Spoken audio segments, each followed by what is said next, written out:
Assalamualaikum. I hope you are all doing fine. I'm Dr. Muhammad Ali Rabbani, and today we are going to discuss the MCQs of the thorax region that appeared in the FCPS Part 1 exam of August and November 2023. These include all the MCQs that appeared in these attempts in across all specialties, and I will be giving references to these questions regarding their appearance in the exam and the references regarding subjects as we go along. Today I'm going to discuss these MCQs as per the following headings. We will discuss the bones of the thorax, MCQs regarding that, thoracic wall, diaphragm, mediastinum, respiratory system, pericardium and heart, great vessels, nerves, esophagus, and lymphatics. So let us start with today's topic, osteology.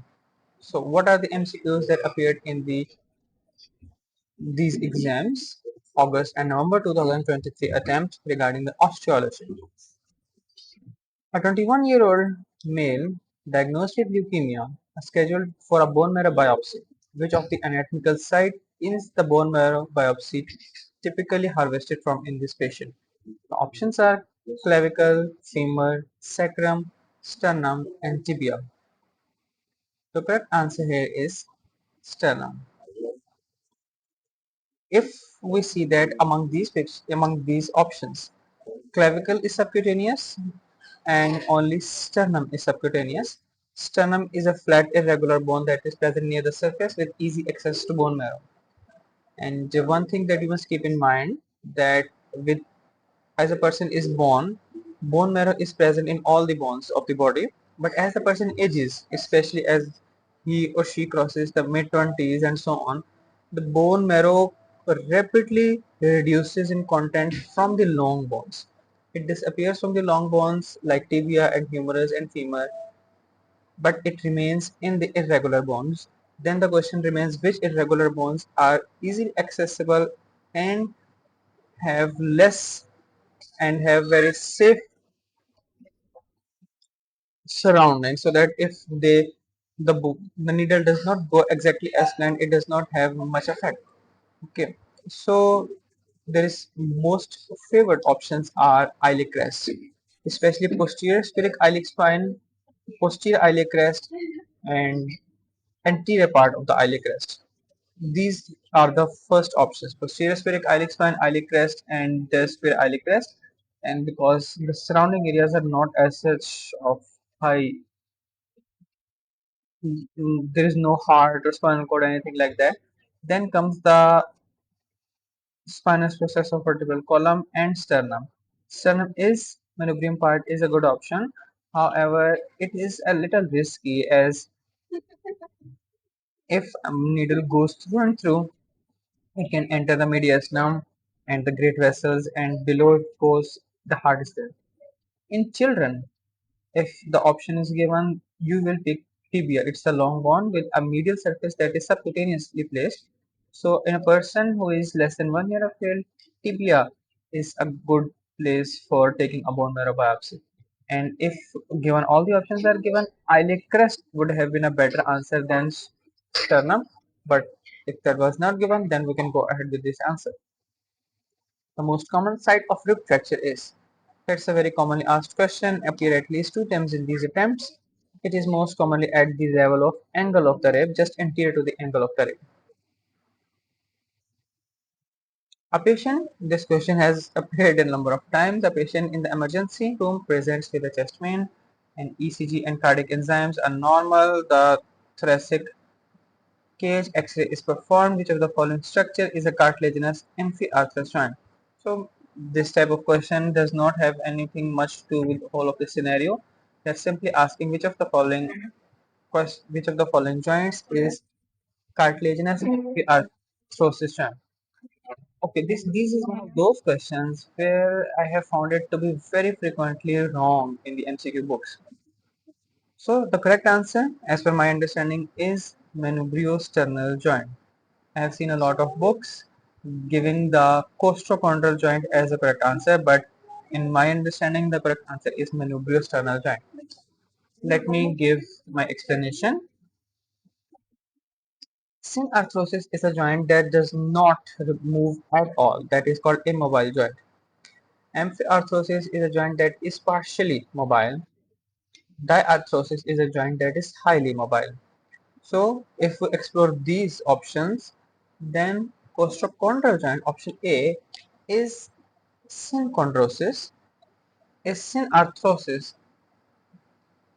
because it is a primary cartilaginous joint and there does not occur any movement between the rib and the costal cartilage. So it is classified as synarthrosis. Sternal joint is a secondary cartilaginous joint synthesis. So there is some degree of movement between the body and the sternum. That is the correct answer in my opinion right here, the manubrium sternal joint. A sternocostal joint is a joint between the costal cartilages. It's a little misleading because it's a joint between the sternal end of the costal cartilages and the sternum itself. So it technically it should have been sternochondral joint, but as the convention goes, that is the correct answer. So this is the synovial joint, and then due to its synovial nature, there is a high degree of movement between these joints when the person is breathing. So this is diarthrosis due to its free movement. Yes, for the first sternocostal joint, it is the primary cartilaginous joint, and it is synarthrosis and because there is no movement in them. That leaves us with sternal joint. It is again, it varies technically. It's a typical atypical joint, and some books says it's primary cartilaginous joint, some books say secondary cartilaginous joint, but in most of the cases it's immobile. It's primary cartilaginous joint, and because of that nature, it is called synarthrosis. Even if in the person in where it's considered secondary cartilaginous joint, it becomes fused and non-moving as the Middle Ages are approached. Let us discuss the topics of thoracic wall. Regarding intercostal space, where is the neurovascular bundle located? These MCQ appeared at least 3 times between external intercostal and internal intercostal, lower border of the rib, lower end of the intercostal space, upper border of the rib. Okay, in these MCQs, the correct answer is lower border of the rib. The neurovascular bundle is present between internal intercostal and innermost intercostal that nullifies this question, this answer, and it is at the level of upper end of the intercostal space that nullifies this. It's present at the lower end of the rib in subcostal group. So option B is the right answer. In a patient where chest drain is placed to the lower border of the rib, which of the following structure is most likely to be damaged? Among the three structures of the intercostal neurovascular bundle, the most vulnerable is intercostal nerve. You can remember it by the mnemonic VAN, V-A-N. The vein is the superiormost one. It is the most covered and safely placed. And the nerve is the most inferiorly placed and most vulnerable one. So any structure, any tube that is placed through this line, it's likely to injure this intercostal nerve. Where is neurovascular bundle be found? The similarly placed question beneath the lower border of the rib. That looks like the correct answer. Beneath the upper border of the rib, no. Beneath the upper border of the muscle does not make any sense. Between the external and internal intercostal muscle, between the endothoracic fascia and innermost intercostal muscle. So again, the option A is correct. As we discussed this previously, it is present between the lower border of the rib above. What structure may be injured when a sample is obtained from ninth intercostal space during the thoracosynthesis? So it is a simple way of asking the relation of the nerves with the respective ribs. 10th intercostal, 9th intercostal nerve, internal memory artery, pericardial artery, phrenic nerve. So all of these can be taken out as these are present in the anterior more end and they are present, they are not present beyond sternocostal joint number 6. So the correct answer here is rib number 9, intercostal nerves, because each intercostal nerve is present beneath the rib of the same nerve. For example, if this is 6th rib, then this will be 6th nerve. If this is 7th rib, here will be the 7th nerve.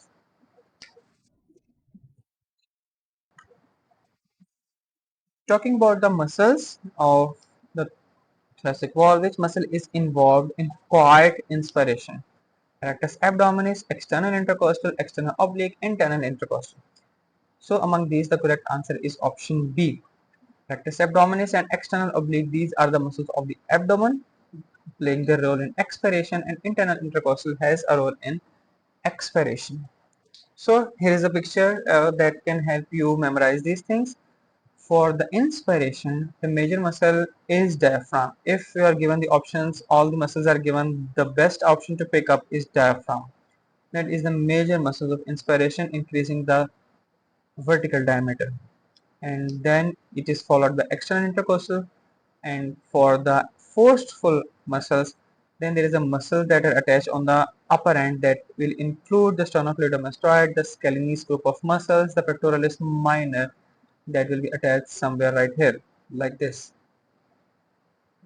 So this will be pec minor.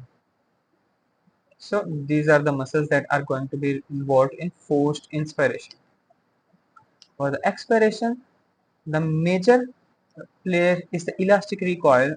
The expanded lung just balloons down, the deflates down as the pressure is removed from it.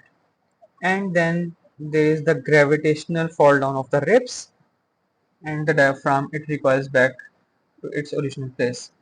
However, there is no active involvement during of any muscles or any structures during quiet breathing, and that becomes important in the active breathing where the internal intercostal pulls the ribs down, and additionally the muscles of the abdomen, most importantly rectus abdominis, external oblique, and all the muscles along with quadratus lumborum of the back. You must have felt that in your life that whenever you must have any respiratory distress and you're continuously coughing and such, your abdominal muscles become sore because they were helping irregularly in forceful expiration if coughing. So if that is removed, then it leads to then that leads to the forceful expiration. A young man with multiple rib fractures following a road traffic accident is having difficulty in breathing. Observe that his chest is moving during inspiration, which muscle is primarily helping him breathe. So difficulty in breathing. So we are talking about something potentially about the forceful inspiration. Diaphragm, external intercostal, external oblique, internal intercostal, transversus abdominis. Only we are talking about the moving of chest. So here are two muscles that are responsible for inspiration: the diaphragm and external intercostal. So which one of them to pick? To pick. So you see that chest is moving during respiration. The chest movement is due to the external intercostal muscle. So that will be our correct answer right here, because the diaphragm movement does not lead to the movement of rib cage. It leads to the movement of diaphragm down and the movement of anterior abdominal wall with response to the changing space of the abdominal cavity. So external intercostal will be the correct answer right here. What is the main muscle that increases the volume of the thoracic cavity by 2/3 and initiates the inhalation during quiet inspiration? So that is the major muscle that is being asked now. Diaphragm, external intercostal, internal intercostal, rectus abdominis, sternocleidomastoid. So among these, the three muscles, diaphragm, external, and sternocleidomastoid, these are the muscles of inspiration. This is the muscles of forced inspiration, and this is the muscle of quiet inspiration. But this is the one, the diaphragm, this is the one that increases the chest volume by maximum, by 2/3 here is mentioned, and it is the major muscles of inspiration in either gender. Which muscle group participates in vigorous inhalation? So vigorous inhalation, it's basically forced inhalation. So which of the following is responsible for the forced inhalation?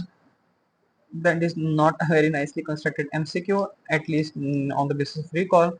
All of the muscle list that is responsible for the forced inspiration, including the diaphragm, external intercostal, sternocleidomastoid, serratus anterior, scalenus anterior muscles, and pec minor could be added to this. So all of these are responsible for the working together forced inspiration. Thoracic wall muscles.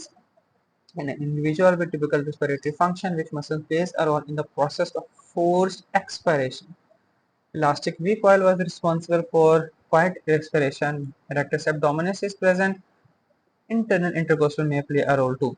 But when given the option of two such muscles that are responsible for expiration, we will pick the muscle that is responsible for more powerful and more involved in expiration and during forceful condition, and that comes to rectus abdominis. So it is the muscle that pulls down on the abdominal content, reduces the volume of the abdominal cavity, driving the diaphragm up and leading to forced expiration. Regarding the arteries and veins of the thoracic wall, when performing the thoracic surgery, it is important to avoid injuring the anatomical structure surrounding the internal thoracic artery during ligation. The most vulnerable structure is, now we have to think of what structure is moving closely adherent to the internal thoracic artery. There is ipsilateral and contralateral phrenic nerves and ipsilateral and contralateral recurrent laryngeal nerves. The correct answer is ipsilateral phrenic nerve. The phrenic nerve, when it is entering from neck region to the thorax region through superior thoracic aperture, it is very closely related to the internal thoracic artery as it moves just behind it before moving onto the surface of the pericardium. That is the place where phrenic nerve is in intimate contact with the internal thoracic artery, and at that place any injury and any manipulation may lead to the injury of either structure. The internal thoracic nerve arises from which of the following part of the nervous system? It arises from dorsal rami of spinal nerves, dorsal scapular, subscapular, ventral rami of spinal nerves. So it arises from ventral rami of the spinal nerves. So what is ventral and dorsal rami? When the spinal nerve is formed, the spinal nerve originates from the spinal cord through two routes. The one anteriorly is the ventral root and the one posteriorly is the dorsal root. Anterior one contains the pure motor component and this contains the pure sensory component as they join with one another that form the mixed spinal nerve. Mixed spinal nerve immediately after exiting, it communicates with the sympathetic chain and then it breaks into two parts. The dorsal ramus that goes back and supplies the muscles and skins of the back, and the ventral ramus that moves forward as intercostal nerve and goes on to supply the lateral thoracic wall and the upper and the anterior thoracic wall in the thorax region, and the ventral ramus will be making the nerves of the limbs in the upper limb and lower limb. So the correct answer here is ventral ramus of spinal nerve. One of the many oftenly asked question regarding thorax comes from the diaphragm. Attachments of the diaphragm, innervation of the diaphragm, and the structures passing through the diaphragms are of a prime importance here. Which nerve is responsible for supplying the motor function of the diaphragm? Motor function of the diaphragm, the options given are intercostal, phrenic, sarcodorsal, and sympathetic nerves. The motor supply exclusively comes from phrenic nerve. The phrenic nerves from the cervical plexus comes down and supply this diaphragm. Very commonly asked, it's the root value. It's present C3, C4, C5. They supply the phrenic nerve, and most abundantly the fibers of C4 are present that supplies it. Its structure is likely to be compressed together with the aorta at the diaphragm's aortic opening. So if you study the openings of the diaphragm, you will see that aortic opening contains three structures passing through it: the aorta itself, the thoracic aorta itself, the thoracic duct, and azygous vein. So among the options given, it is the option E that contains both of these, thoracic duct and azygous vein. And vena cava had its own opening, vagus nerve through esophagus, vagus nerve through esophageal opening, and phrenic nerve through vena cava opening. So keep these notes in mind, the vertebral level of each of the opening and the structures passing through them that will be frequently asked as we go along discussing these MCQs. Aortic opening, it's at level 12, thoracic level 12, giving space to aorta, azygous vein, and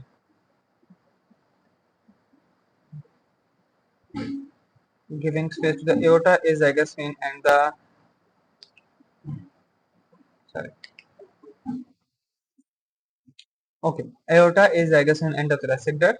Esophageal opening gives rise to the esophagus and the left gastric artery vein and lymphatics along with vagal trunk. and at the level of level 10, thoracic vertebra 10, and vena cava opening at the thoracic vertebra number 8 gives place to vena cava and right phrenic nerve. The posterior-most opening of the diaphragm contains which structure? The posterior-most opening is again the aortic opening. So it contains these structures: aortic, thoracic duct, and esophagus vein. Aortic opening of the diaphragm passes through which vertebral level? It is the lowest most of the three openings, that is at the level of T12. The esophageal one is at T10 and vena cava is at T8. The structure travels alongside the esophagus through the esophageal hiatus. There is vagus nerves, right and left vagus, also known as anterior and posterior vagal trunk, along with that left gastric artery, vein, and lymphatics. So option E encompasses these options. So vena cava, this esophageal opening contains right and left vagal trunks. So vagal nerve is the correct answer right here. At which spinal level does the vagus nerve traverses the diaphragm? It traverses through esophageal opening. So it is at the level of thoracic vertebra number 10. The structure posterior to the lateral arcuate ligament of diaphragm is. So these arcuate ligaments, the median, the medial, the lateral arcuate ligament, these are the ones that are getting attachment to the diaphragm from the posterior aspect. So which structure passing underneath the lateral one is the quadratus lumborum. So go ahead and look at this picture a little more closely. From these are the attachments of the diaphragm on the vertebra, that is the right crus and the left crus of the diaphragm. And between the two crus, two crura, this one is the medial, median, median arcuate ligament, and between the crus and the L1, transverse process of L1, so this one is the medial, ending with an L. This is the medial arcuate ligament, and between this point and the 12th thoracic vertebra, this one is the lateral arcuate ligament. Beneath the median arcuate ligament, here is the aortic opening. Here is the aortic opening. Beneath the medial arcuate ligament, this one, the muscle that you see going down, this is the psoas major muscle along with psoas minor. These are the psoas major and minor muscles. And after that, underneath the lateral arcuate ligament, this muscle that you see along here, this is the quadratus lumborum. So this is the quadratus lumborum muscle. So this option, this information has been asked of you in this MCQ. Mediastinum. Regarding the contents of the mediastinum, a large tumor is posterior mediastinum is most likely to compress which of the following structures. So they are simply asking which of the following structures is the content of the. So which of the following structure is the content of the posterior mediastinum? Arch of aorta, descending thoracic aorta, phrenic nerve, and thymus. The correct answer will be descending thoracic aorta.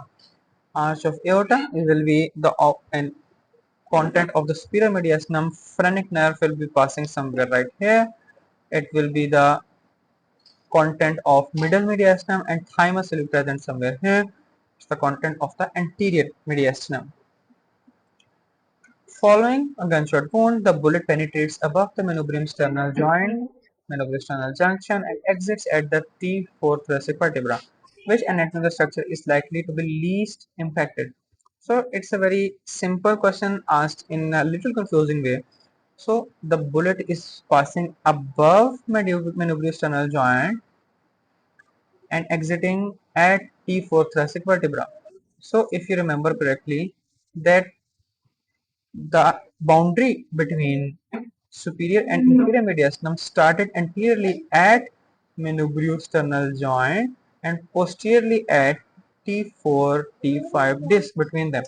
So if the gunshot wound is above that and it's at the level of T4 thoracic vertebra, the bullet went through superior mediastinum. So any structure that is damaged is going to be a content of the superior mediastinum, but they have asked which of the following will be least impacted. So you are going to find out anyone that is not a content of superior mediastinum. So there is arch of aorta, it's definitely a content. Esophagus passes through superior mediastinum after going into the before going into the inferior heart and pericardium are inferior mediastinum.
Which part of the lung partially fills the costomediastinal recess and moves in and out during inspiration? So the costomediastinal recess is the one that is near the anterior border between the costal and the mediastinal surfaces of the lung. So there the lingula that is near the anterior surface that is going to fill up. So here is the lingula in the lateral aspect. So this is the one that is going to extend into the costomediastinal recess. Infrabasal, mediobasal, postobasal segment, these are the ones that are successful. These are present in the inferior margin and they are going to fill up the costodiaphragmatic recess. A 68-year-old male presents with a significant accumulation of fluid in the left pleural space resulting from acute pleurisy. When you assess him in an upright position, where is the fluid most likely to connect? So the most dependent place in the pleural cavity where the fluid gravitates when a person is upright, that is the costodiaphragmatic recess. So here is the costodiaphragmatic recess along the inferior margin between the costal surface outside diaphragmatic surface on the inner aspect. The highest risk of pneumothorax occurs in passing a central venous pressure line through which of the following veins?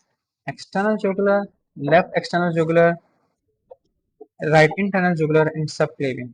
The most vulnerable space for that is subclavian vein because as the needle is passed here and if the needle is misguided or goes anywhere other than its designated point, it may lead to the injury of the pleural cavity, the pleural space, that is due to the presence of apex of the lungs present just behind it. The site for pleural tap thoracosynthesis is best placed at which of the following locations? Among these, the good answer would be lower border of ninth intercostal space in mid-axillary line. Why? In the mid-axillary line, if we look at this line, at this point mid-axillary line, the lower border of the lungs, this is the lower border of the lungs, it ends where the eighth vertebra, eighth rib joins the mid axillary line. So, and the pleura, it ends at this point where the 10th rib intersects with mid axillary line. So, from there to there, from 8th to 10th rib, this is the place where we have the pleura and we don't have the lung. So, we can safely insert a needle below the ninth rib into the ninth intercostal space, and here you will access the costodiaphragmatic recess by with avoiding the lower border of the lung that is mentioned as option B and C and A. Here we will go and prick the lung. So we will avoid pricking the lung and we will reach the costodiaphragmatic recess. And in the mid-clavicular line on the anterior aspect, that is simply not possible because at that level the both of these structures are pressed more highly placed. While auscultating the lungs, a physician places the stethoscope at the postero-inferior border of the lungs at the patient's back, at which vertebral level is likely to be. So, from the to be more specific, what is the most inferior point at which he will go? That is the 10th thoracic vertebra or 10th rib or 10th intercostal space. From here on, he will start up because this is the lowest most point. Below that, there is no benefit of that because the lung is not present here, and we will go as we go up. We will go and see all the spaces. And starting from T6 and T8, it does not make sense because we will have to go down and go back up or go back up and come down. Regarding bronchopulmonary segment, one of the very commonly asked questions, which structures supply air to the bronchopulmonary segment? The correct answer is tertial bronchioles. So you should keep in mind when the trachea breaks, the two main bronchi that are each going to supply a one lung, that is called main bronchus. This is called the main bronchus or principal bronchus, and it is also known as the primary bronchus. Then shown in the purple here is the lobar bronchus. There is one for each of the lobes. There are three on the right side and two on the left side. And then comes the tertiary bronchus. These are called segmental bronchi, and these are the ones that are going to supply the different bronchopulmonary segments, and there will be 10 on each side. How many bronchopulmonary segments are present in the left lung? In both the lungs, the number of bronchopulmonary segments is 10. Ideally speaking, you should know the names of each the bronchopulmonary segment, as the knowing the names come in handy while answering the MCQs. And on the right side, there are three in the upper lobe, there are two in the middle lobe, and five in the lower lobe. On the left side, there are two lobes, and there are five present each on both the right, upper, and the lower lobes. The bronchogenic carcinoma is present in the right lung, which has led to surgical removal of the middle lobe. The segments that are included in this procedure are, so they have given the name of the different bronchopulmonary segments, and they have been asking that while removing the middle lobe, which of the following segments will be removed.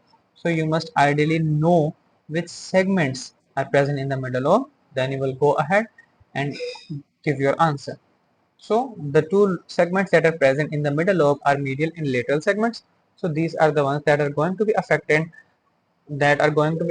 in case of right middle lobe removal.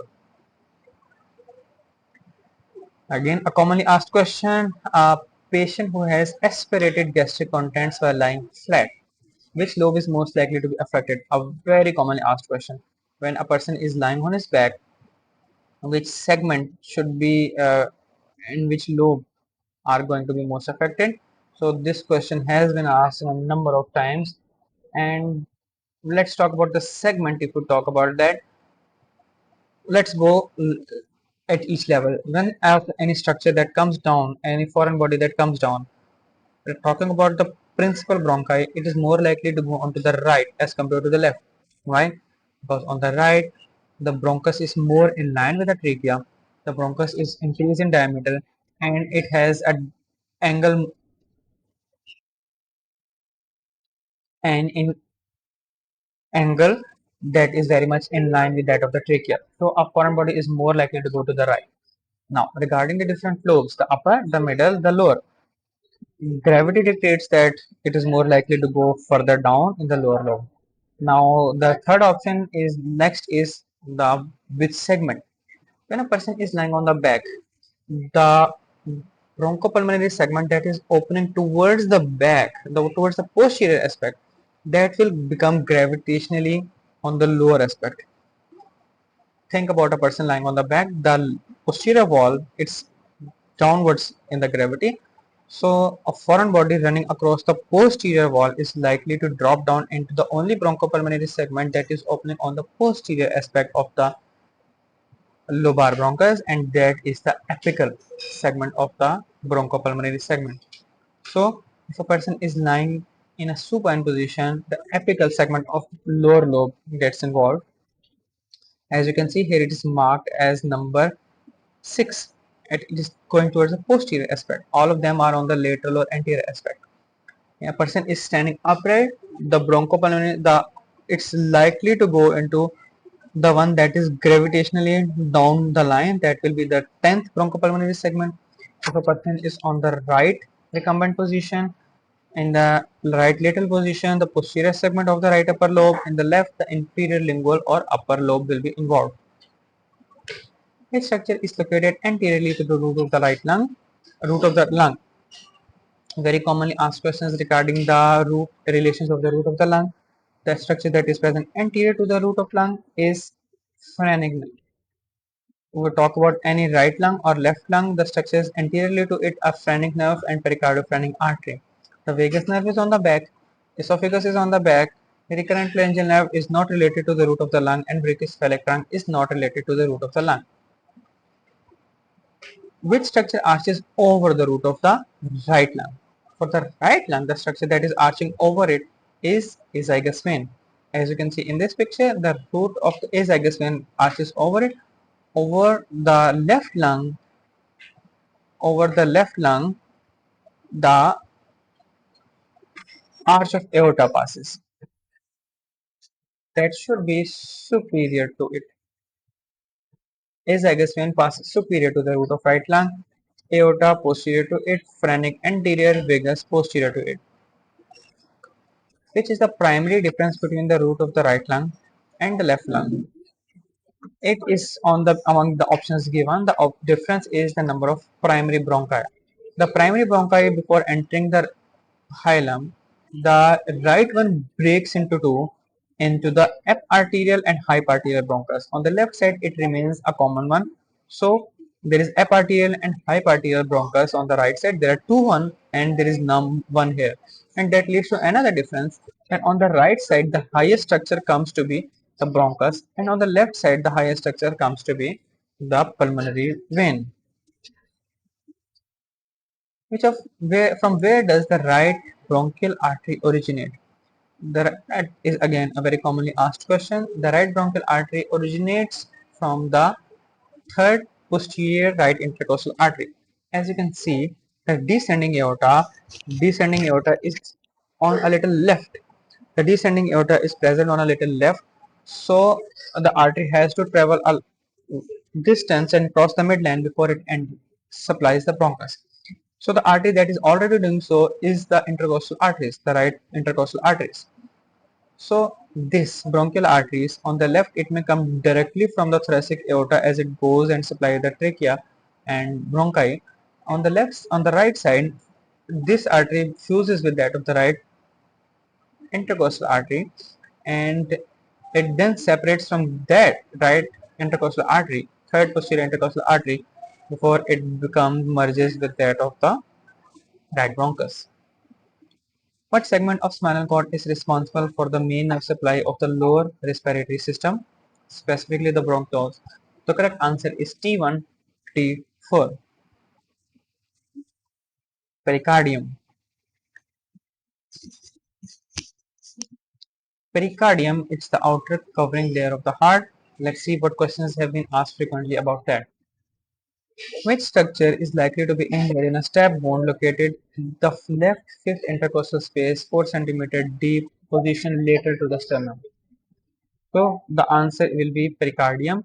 So the stap bone place that is mentioned here, let's see, it is the first, second, third, fourth, sorry,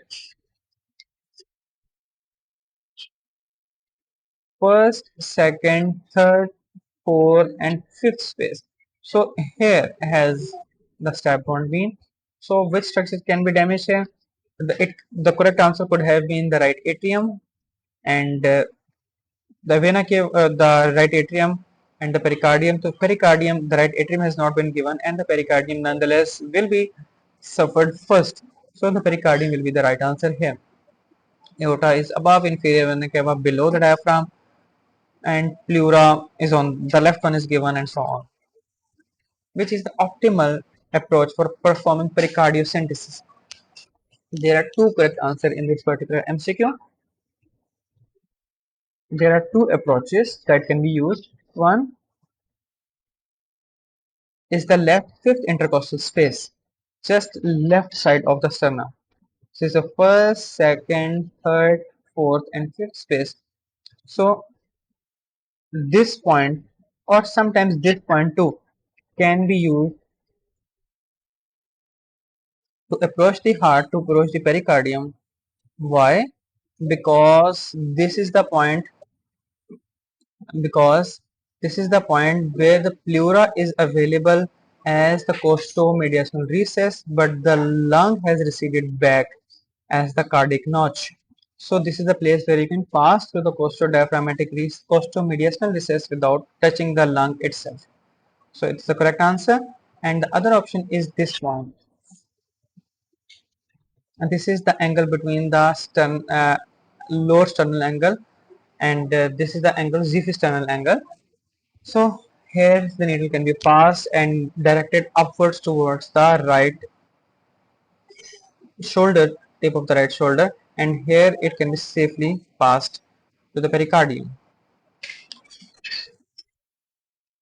Pericardiocentesis is best performed by inserting the needle through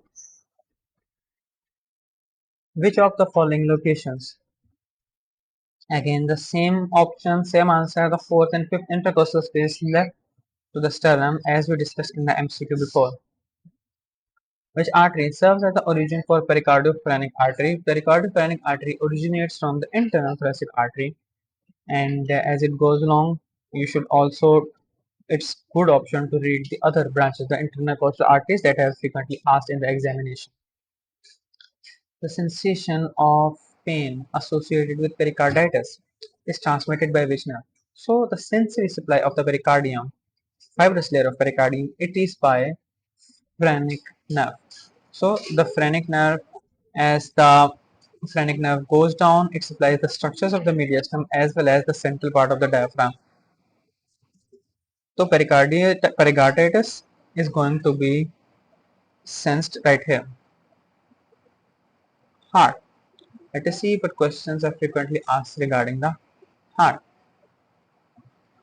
The part of the heart that constitutes the sternocostal surface is, if you see heart from the anterior aspect, you will see the most area it's covered by right ventricle. So if you see this, this is the right ventricle that covers most of the surface of the anterocostal surface of the heart.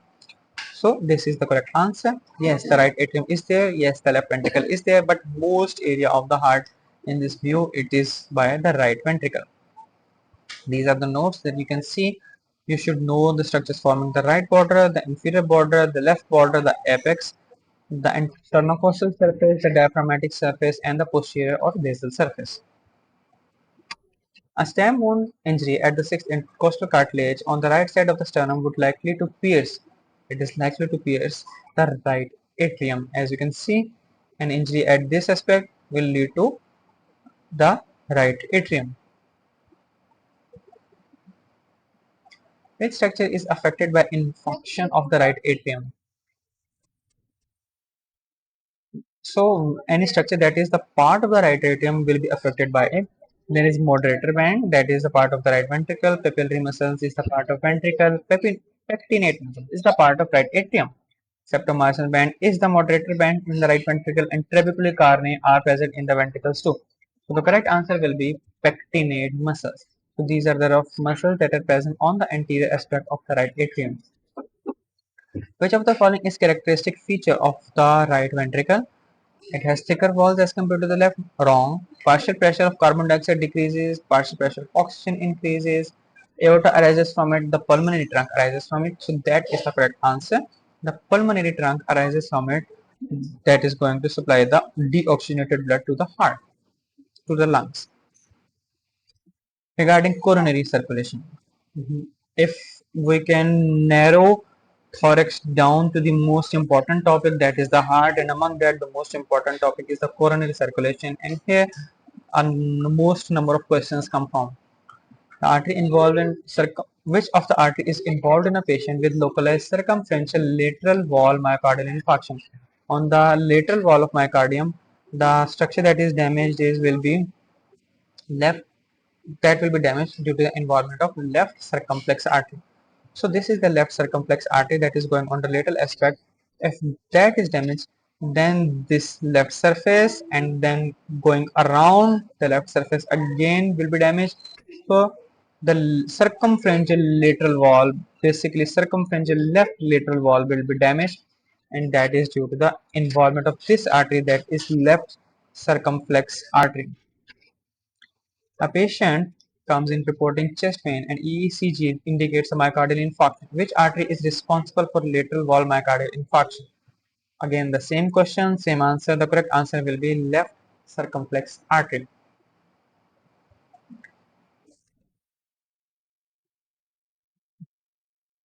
Which part of the heart is impacted by a blockage in the left circumflex artery? Now, the same question is asked in the reverse direction. Rather than asking the area, then artery, then we have been given the artery, then area, that will be the left side, left atrium, left ventricle. So these are the areas. These are the areas that could be is going to be affected. That are the areas that are going to be affected. Which artery supplies the posterior one-third of the interventricular septum? The artery that is running in the posterior interventricular septum is coming from the right coronary artery. So that will be the correct answer. So this is the posterior interventricular septum, and the artery, this artery is coming from this artery, that is the right coronary artery. So this is the posterior interventricular artery, or this is coming from the right coronary artery. That is the correct answer right here. During myocardial infarction, which artery is typically more frequently affected? So myocardial infarction, the left anterior descending artery, the anterior descending artery or anterior interventricular artery, this is the one that is most frequently affected. This one, and this one is that is why the anterior wall MIs are more common. Which of the following arteries supplies the apex of the heart? The answer will go to the same artery as the question before, that is the anterior interventricular artery. Anterior interventricular artery. Which artery supplies the apex of the heart? Now, here in this MCQ, the anterior interventricular artery option has not been given. So, which artery gives rise to that? That is the left coronary artery. So, that will be the correct answer right here. Which artery supplies blood to the posterior surface and apex of the heart? And that will be the artery that is running along the posterior interventricular sulcus. And we discussed is just back. That is the posterior interventricular artery. Option is not given. So, the right coronary artery that is going to supply the posterior interventricular artery. Regarding the left coronary artery, which of the following is true? It gives off left circumflex artery at the anterior interventricular groove. It gives off marginal artery. It supplies the anterior descending artery. It supplies the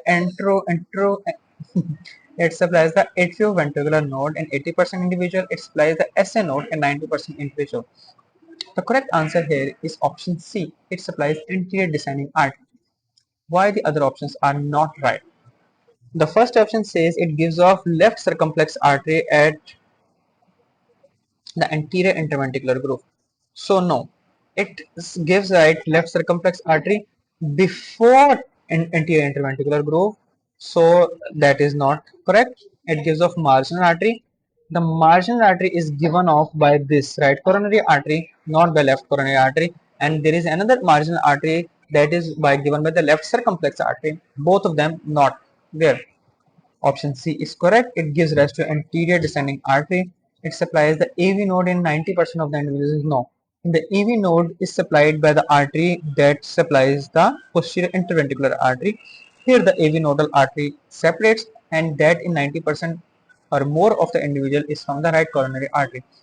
It supplies SA node in 90% of the individuals. Wrong. The SA node in 60% of the individual is coming from this right atrial branch of the right coronary artery, and remaining 40% the artery is coming from left coronary artery, not in the 90% but 40% of the cases. The anterior two-thirds of the interventricular septum is supplied by the artery that is running in the anterior interventricular septum, that is the anterior interventricular artery, also known as the left anterior descending artery. That will be the correct answer. Which of the following statements about the heart is correct? Left anterior artery supplies the posterior one-third of the interventricular septum. No, it supplies the anterior two-third. Left coronary artery gives rise to left circumflex and left anterior descending. Yes, that is the correct answer. Left coronary artery gives rise to the right coronary artery. Of course, that's not the case. And right coronary artery supplies the conducting system. This is partially correct statement because the supply is shared between the two. So we cannot say outright that right coronary artery supplies the whole system. During an open heart surgery, a surgeon observed the bleeding from anterior vein near the left anterior descending artery. So, which vein is actually accompanying that artery? This question has been asked a number of times. And the artery, the nerve that is accompanying the left anterior descending artery is great cardiac vein. So you should you should know the veins. The great cardiac vein runs in the anterior aspect near the anterior interventricular septum with left anterior descending artery. The middle cardiac vein is running on the back in the posterior interventricular septum with the posterior interventricular artery, and the small cardiac veins accompany the marginal artery. This one. What additional changes are linked to the enlargement of right ventricle and right atria in the context of right heart failure? So, In the case of right heart failure, the right side of the heart is not pumping enough blood to expel blood. There will be pooling there in the right atria especially, so these structures will go on dilatation. So compression of the septomarginal band, dilatation of intercostal artery, dilatation of coronary artery, dilatation of coronary sinus will be the correct answer, as the blood is pooling in the right. Blood is not excavated from the right ventricle, it becomes to pool in the right atrium, and the pooling leads to the pooling in the backflow tract. As we go back, that includes the coronary sinus, that includes the vena cava. So the blood starts to pool upstream. Conducting system. The right bundle branch of the heart conducting system is located in one of the following structure. The right bundle branch in the right ventricle, it passes through marginal band or septomarginal trabeculae. So as you can see in this picture, this is the band of muscle that runs from the septum to the anterior wall, and that houses the right bundle branch, septomarginal band, right bundle branch. So it is present there. Another way, you should also know the other location of the conducting system. The SA node is present here just at the junction of superior vena cava and right atrium, and in the upper end of the sulcus terminalis. The right atrium, right AV node, it's present below endocardium. By the way, SA node was present below epicardium. The SAV node is present below endocardium, just on the right side of the interatrial septum, and it is just below the endocardium, and its location is sometimes referred using the Cauchy's triangle. So here is the Cauchy's triangle, the wall towards the tricuspid valve, the coronary sinus opening, and the ligament of Todaro on this side, and between these there is a Cauchy's triangle. And below that there is AV node.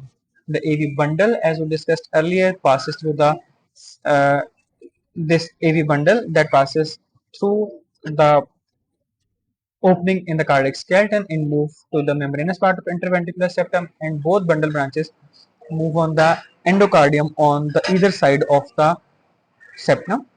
A right bundle branch towards the right ventricle, left bundle branch towards the left ventricle, running in the subendocardium. A right bundle branch jumps from the septal wall to the anterior wall through the septomarginal band. Where is SA node located? We just discussed that it is located on the upper right atrium in the sulcus terminalis at the junction of the right atrium and superior vena cava. The conducting system of the heart is located in which of the following layers? The conducting system is located in majority, especially the beyond SA node, it's mostly present beneath the subendocardium.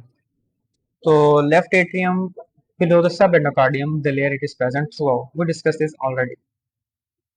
A female patient with heart disease is unable to achieve downward traction of the AV valves. Which of the following is to be impaired? The downward traction of the atrioventricular valves, it is through chorda tendineae. These are the thread-like extensions running from the papillary muscles to the cusp of the valve that does not allow the cusp of the valve to push into the atrium. In a patient with heart disease, damage to the chorda tendineae will most likely to lead of the which problem. If these structures are damaged, then they lead to the prolapsing of the valves. Which valve had that? Mitral and tricuspid. So these valves will go backwards into the atrium, leading to the backflow of the blood. The area for mitral valve auscultation is located in which of the following regions? By the way, you should be very fluent regarding the areas of auscultation. The area of auscultation for mitral valve is near the apex of the heart, and that is the just lateral to the mid clavicular line in the fifth intercostal space. By the way, you should be very fluent with the other areas. The aortic area is in the second intercostal space just to the right of the sternum. Pulmonary area is to the left of the sternum in the second intercostal space. The tricuspid listening area is just to the left of the sternum in fourth intercostal space, and the mitral area is in the mid clavicular line and or just medial to the mid clavicular line in the fifth intercostal space. Some book says that it is 9 centimeter from the midline or medial to the nipple, but all of these things are pointing towards the same place. So that brings us to the end of the questions of the heart. Next we are going to move on to the great vessels of the thorax. A patient presents with a sharp chest pain, asymmetrical blood pressure readings in arm, and evidence of mediastinal widening, which could be the underlying cause. Asymmetrical blood pressure means that higher blood pressure in the upper limb as compared to the lower limb. So there is something that is compressing the aorta that is leading to this delay. Sharp chest pain, something has been damaged, and mediastinal widening, something has increased in diameter. So this case is the typical case of aortic dissection. So aortic dissection means the weakened wall of aorta, sometimes they break and the blood flow into the wall. The muscles split and within the myocardium, within the tunica media of the aorta, the blood flows and the wall becomes thick and the lumen actually narrows. And then breakage explains the pain. The narrowing of the lumen explains the difference in blood pressure readings, and the widening of the overall outer diameter of the aorta will increase the mediastinal widening. An aortic arch aneurysm compresses which nerve, leading to the hoarseness of voice. There are two leads that have been given. The aortic arch, which of the nerve runs around the aortic arch, and which of this the nerve cause the hoarseness of voice? The answer to the both question is recurrent laryngeal nerves. The recurrent laryngeal nerve, it runs around the aortic arch before moving up, and thus the aneurysm of this area will lead to the damage of this recurrent laryngeal nerve. Regarding superior vena cava, which veins drain directly into the superior vena cava, hemiazygous drains to azygous, lumbar sacral veins that direct indirectly. The only vein here draining directly is the azygous vein. In a patient with a deep vein thrombosis experiencing embolism caused by a thrombus, which of the following location is most likely to be embolism present? So it deepen thrombosis, when it dislodges, let's say deepen thrombosis occurred in popliteal vein, it will move up to the femoral vein, to the external iliac, common iliac, inferior vena cava, to the right atrium, to the right ventricle, and pulmonary vein arteries. And then in the pulmonary arteries it will become stuck because the pulmonary arteries are going to break into the smaller and smaller caliber vessels until embolism reaches the one which is small enough to make this stuck, because after the embolism moved up from the leg, each of the successive vein was larger than the previous vein. The femoral will be larger than the popliteal. The external iliac will be larger than the femoral. So this will not get stuck. It will go all the way up through the heart chamber and in the pulmonary trunk and its subsequent branches. Depending upon the size of the embolus, it will get stuck where the diameter of that particular pulmonary artery branch is smaller than that of the embolus. The descending thoracic aorta begins at which particular levels? So in the thorax, the aorta has three parts: ascending, arch, and descending thoracic aorta. Anatomically speaking, they are not very much clearly demarcated. But to make our things easier, the to make our things easier, these are demarcated using the demarcations of the superior and the mediastinum. So they are demarcated as per the mediastinum. So where is the superior and inferior mediastinum separated? It is at the level of disc between T4 and T5. So at the level of T5 we will say that yes, at the level of T5 we will say now the arch of aorta has ended and the descending thoracic aorta has started. Great nerves of the thorax. The questions relating vagus are asked in relation to the hilum of the lung, in relation to the trachea, and in relation to the recurrent laryngeal nerve. No question had been asked in this particular examination, but in relation to the hilum of lung, the vagus is present behind the root of the lung. These questions were discussed in the lung section.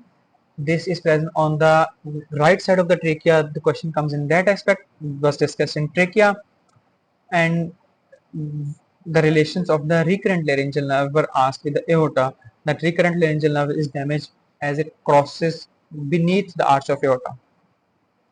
Regarding phrenic nerve, the avulsion of the phrenic nerve at the point of origin results in, at the point of origin, it results in the paralysis of that half of the diaphragm.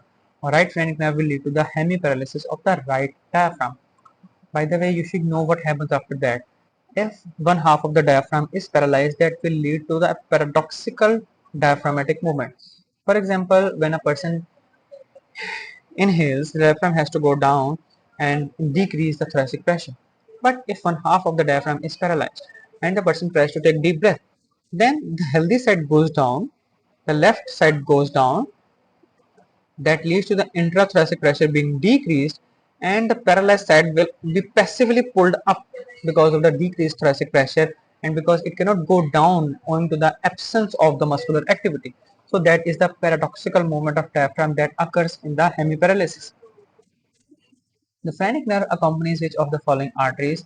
As we have seen previously, on the either side of the pericardium, they are running along with pericardiophonic arteries, like shown right here. They are running along the pericardiophonic arteries on the each side of the pericardium. Regarding esophagus, a patient presents with a dysphagia, which anatomical structure dilatation exerts the pressure on the esophagus, leading to dysphagia. So you should know the relations of the aorta. You should know the relations of the esophagus. So aorta is present crossing the, it can dilate and compress the aorta, and another structure that is more anteriorly placed and is more commonly involved in compressing is the left atrium. As it the esophagus is going that, a lot of the area of the esophagus is covered anteriorly by the left atrium, and in case of mitral valve stenosis, when left atrium dilates due to the back pressure, then it may lead to the compression of the esophagus at this point, which structure is expected to be visualized on the posterior view of the chest X-ray following a barium meal in a patient with esophageal narrowing in mid-thoracic area. So again, you have been asked which structure is going to be compressing the esophagus. So the structure, the constriction of the esophagus, you should know the arch of the aorta is one of the major one that will going to compress the area. The left bronchus would have been a good answer too, but arch of aorta is the better one among the given. Which artery supplies the middle portion of the esophagus? The artery that supplies the middle area are the direct branches of thoracic aorta. The upper part, it is supplied by the arteries same as that of the thyroid gland, that is inferior thyroid artery. In the middle part, it is being supplied by the direct branches of descending aorta. In the lower part, it is being supplied by the arteries supplying the stomach, that is the left gastric arteries. The MCQs regarding lymphatics, the thoracic duct and lymphatics. In which structure does the thoracic duct empty? The thoracic duct ultimately empties into the angle between left internal jugular vein and the left subclavian vein, as you can see right here at the junction. By the way, for the practical purposes, you should keep in mind that that is a little variable. It may drain into left internal jugular or subclavian or the angle between the two, and sometimes it splits and each part drains separately. The thoracic duct block is most likely to result in which of the following: dependent edema, hemopericardium, increased central venous pressure, and pyelopericardium. Pyelopericardium is accumulation of lymphoid tissue, lymphoid fluid in the pleural cavity. So that is the correct answer. Last but not the least, let's discuss the supply in the superficial, the skin area. An injury below the clavicle and above the sternal angle would most likely involve which of the following spinal or dermatome levels: below the clavicle and above the sternal angle. So this question was very confusing for me initially till I studied it further. So this question could have been phrased a little more clearly. And below the clavicle and above the sternal angle, which dermatomes are affected? That is a dermatome word was added by me. So you should see that there is a dermatome number C3, C4, C5. Here, you have been asked regarding these points. So this part below the clavicle and above the sternal angle, it is being supplied by C3, 4 and 5 through the supraclavicular nerves, medial, intermediate and lateral supraclavicular nerves. Then the part at the level and below the sternal angle is being supplied by T2, T3, T4, T5 all the way down. And there is no T1, there is no C5, C6, C7, C8, T1. Where did all those go? All of them they go to the upper limb through brachial plexus, so these are not included right here. So thank you so much for tuning in. Thank you so much for listening. If you have any further questions, suggestions or feedback, please let me know. and stay tuned for the upcoming video of the gross anatomy of abdomen and pelvis, and then we will discuss the question there. And if any request and anything else, please let us know. And if you are interested in studying these topics in detail, please contact us using these phone numbers, and we will enroll you in our courses for the preparation of the competitive exams. Thank you so much again.